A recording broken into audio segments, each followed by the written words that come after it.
If you're sick and Christ comes to you asking, "Do you want to be made well?" what would your response be? Yes. Yes, please. Yes, of course. Yes, please, make me well. What's the story of the paralytic at the pool of Bethesda, as told in the Gospel of St. John, chapter 5? The Bible says that the pool had many sick people, blind, lame, paralyzed, waiting for the movement of the water. An angel comes and stirs up the water at a certain time of the day. Whoever steps in first is supposedly healed from any disease that they may have. Now there was a paralyzed man who had been there for 38 years. Christ saw him and knew he was there for a long time. He asked the man, "Do you want to be made well?" But the man responded, "Sir, I have no one to put me in the pool when the water is stirred. But while I am coming, another comes down to take my place."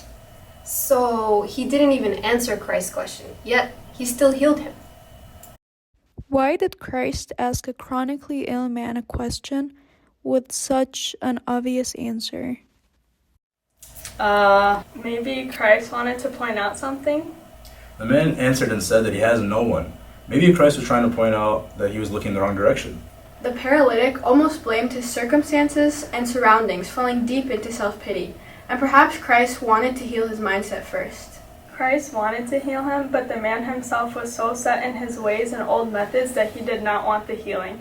He wanted the healing in his own way, which was for someone to specifically help him get into the water. He spent 38 years looking for the wrong thing. Do you feel like we sometimes act like the paralytic? I think so, yeah. Yeah. We want to be healed, but we want the healing to come to us.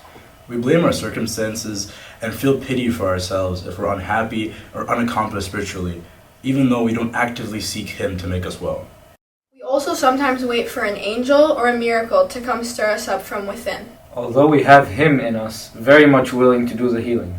So again, that first question. If you're sick and Christ comes to you asking, "Do you want to be made well?"